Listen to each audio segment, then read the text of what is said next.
Hello, ladies and gentlemen. It is I, Emily Sophia, aka Mighty Sophia, here to break down for you guys, with whatever is left of my broken and dismantled brain, the finale of season 1 of Westworld. We are indeed on season 1, episode 10. The bicameral mind. So, at this juncture, I would like to inform you that there will be spoilers aplenty in this review, and just so you all are aware, in case you're coming to my videos for the very first time, this review is going to be more conversational in tone. It is largely improvised, and thus, there are probably some details that I'm going to miss. I'm not simply going to be recapping or, things like that. So I just want y'all to come in knowing exactly how this business is gonna go down. But yeah, so now that we have all of that out of the way, let's head into this. I cannot believe that just as quickly as this show entered and invaded and infiltrated and overtook my life, now it is exiting the scene.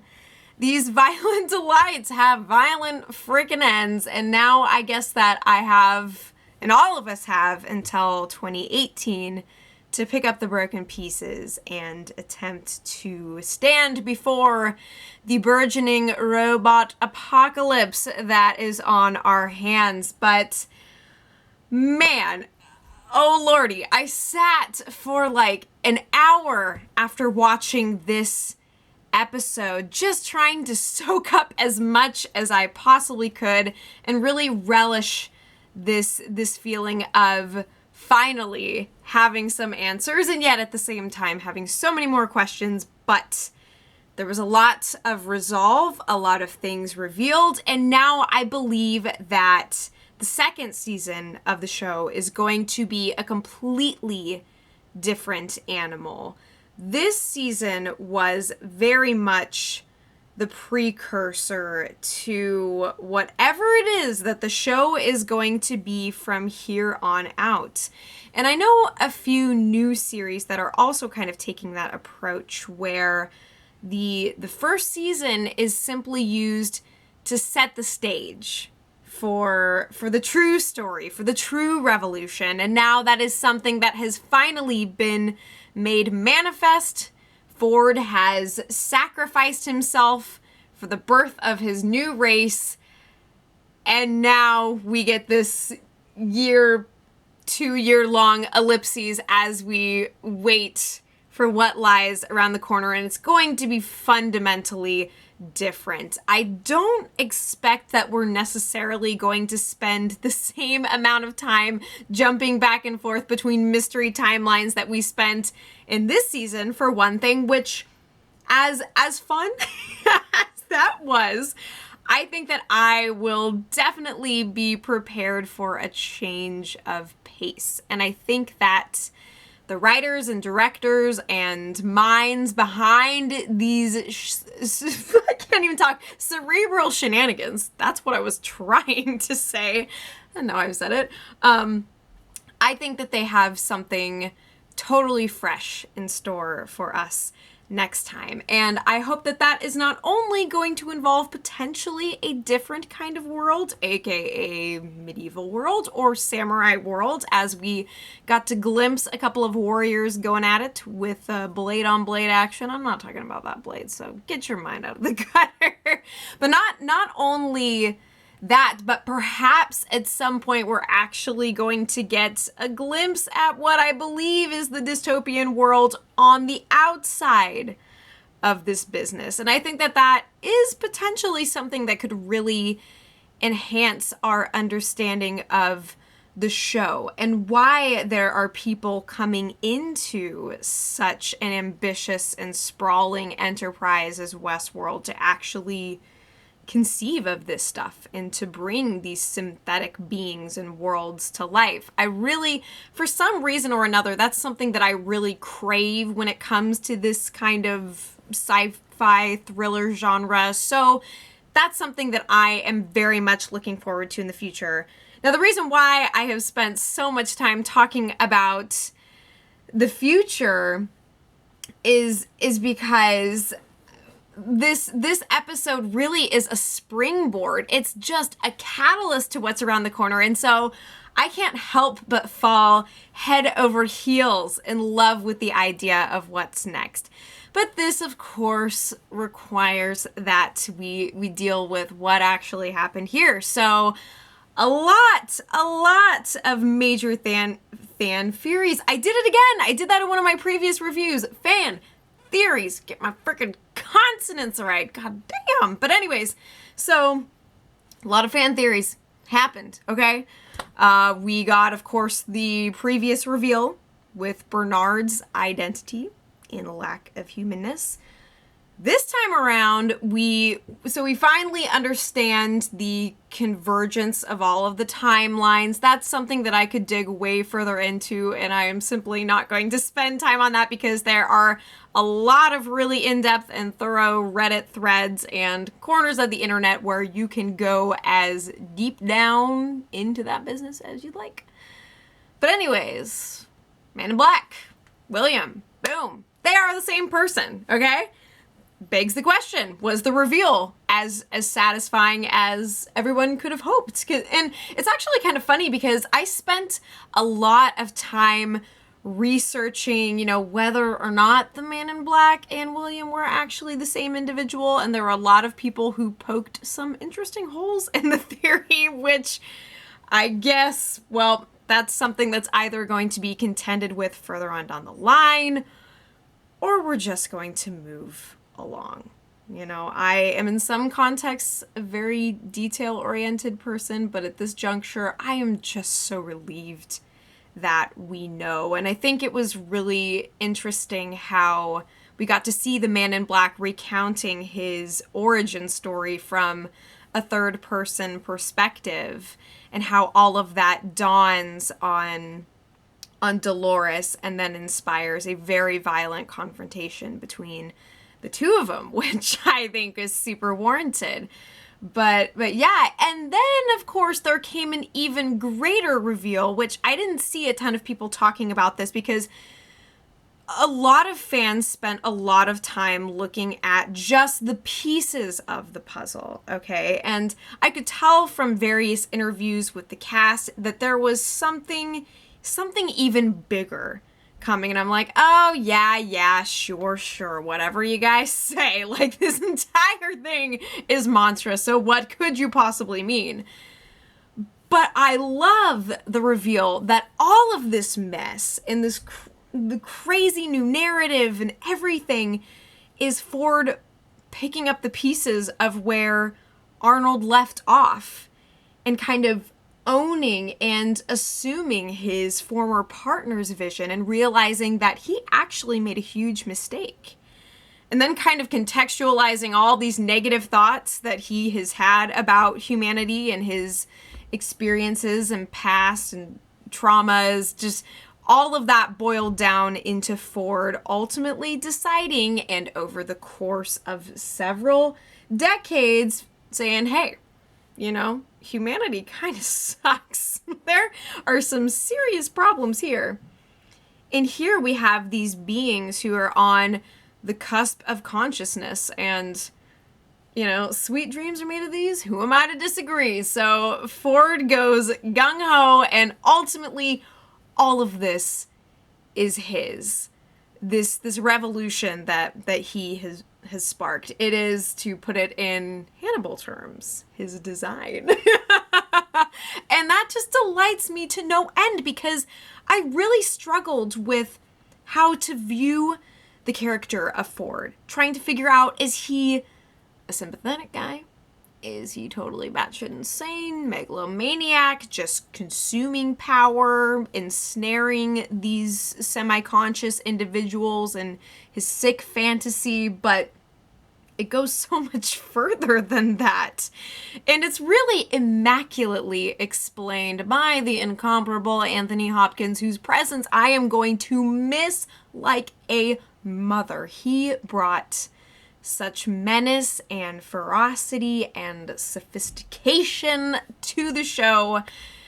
And I know that there is going to be an incredible cast around the corner. I've already heard apparently, that Ed Harris, aka the Man in Black, aka William, is already signed on for the second season. For those wondering if he actually made it out alive, at least some iteration of him is going to be continuing onward. But what a beautiful and bombastic and artistic way for that motherfucker to go. I am just very, very pleased with that. I believe that this episode was actually directed by Jonathan Nolan himself, who directed the premiere, which is going down in my personal history books as one of my favorite episodes of television of all time.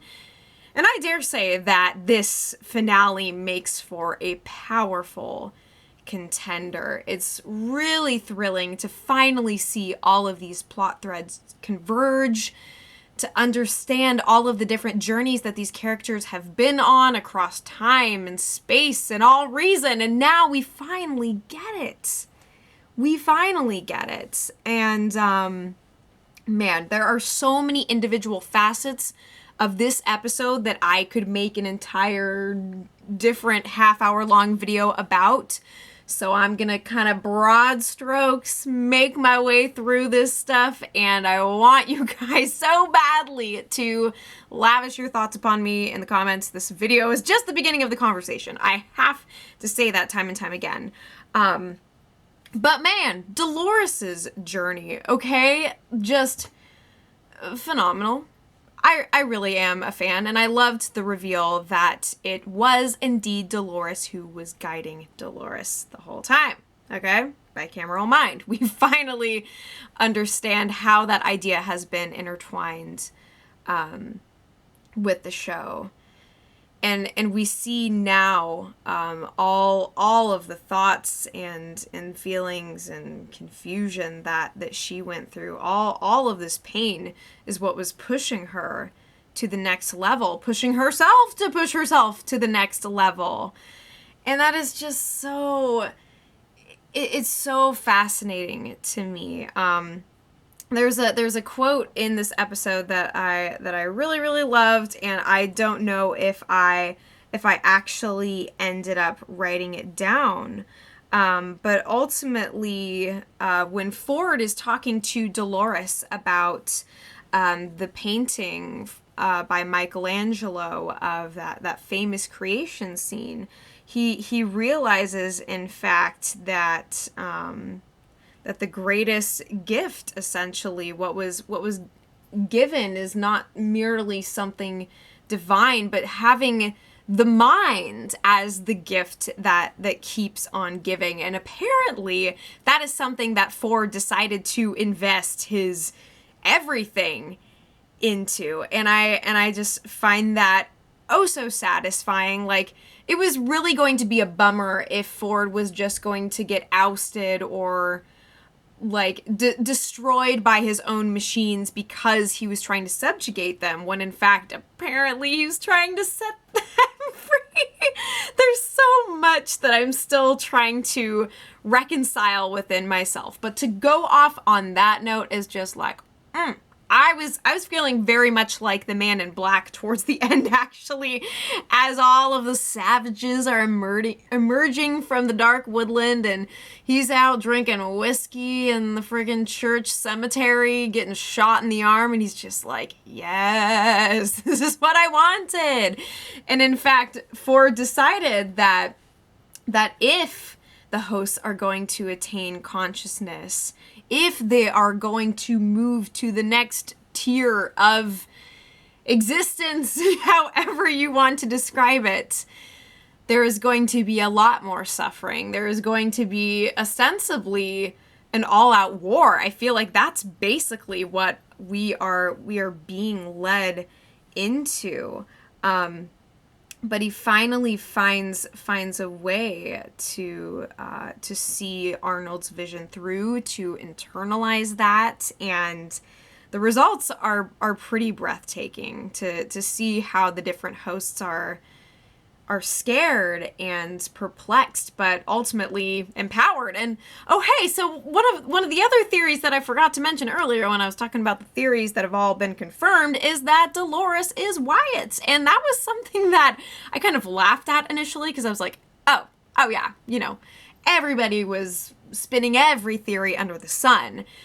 And yet the way that that all came about was super freaking dope. And Evan Rachel Wood, I believe is the name of the actress. She is just such a cool human being. And this show was actually my first time becoming acquainted with her work as an actress. And it turns out she's a musician. She's got a band too. And I just have to say that this show really turned me on to her as a person in a totally fresh way. And it was so thrilling to see that the voices that she had been hearing all along, the source of which she couldn't figure out, was actually her guiding herself through the maze and to this point of self-actualization, where she could finally dispense this wrath upon the humans and signal a new stage, a new race. And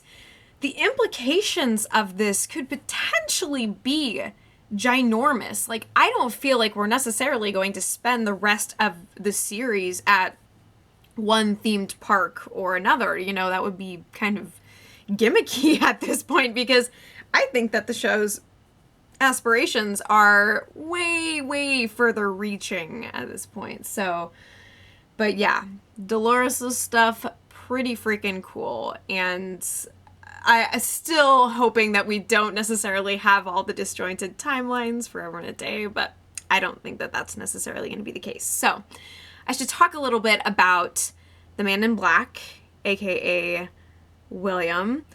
How do you guys think that reveal went down? Because like I said, there's a lot of naysayers out there who had some pretty good evidence for why it wouldn't necessarily make sense, but I myself can personally see how it did. And as it turns out, the positive evidence outweighed the negative evidence, and here we are in that aftermath. Seeing who William has become. And I really like, too, by the way, that this episode kind of oriented itself around the idea of becoming. And that Westworld isn't merely a place to escape. And it's not simply somewhere that's completely off your radar, pure, unadulterated escapism, but it is indeed the place where you discover who you are, and that's the place where the hosts discover who they are. And now what the humans are going to do in light of that is just, it is beyond me. But yeah, I get William's progression well enough for sure, and I figure that once he returned from his initial trip to Westworld, in which he completely lost himself, or found himself rather, we can see how exactly life could become a living hell for, how life could become a living hell for his wife, leading to her suicide, and everything that he invests into this place. It's kind of ridiculously freaky. But at the same time, finally that confrontation with Dolores was much needed. And then we get a really quick turnaround with him kind of making his way around the weird soiree over the reveal of Journey into Night. And then finally he gets down to exactly what he wanted and realizes that he never really was Ford's adversary to begin with, and now it all comes together in this huge weird way. Now I wonder if Maeve is going to be playing a part in the second season, or if she was just the device of this season of kind of ushering in the revolution, you know, because we see that she ultimately decides to return to Westworld, even though she is programmed to escape. And that was a very cool reveal as well, and getting to see her and Bernard have kind of a dialogue about the cornerstones of who they are and the value of memory. That stuff was all pretty powerful.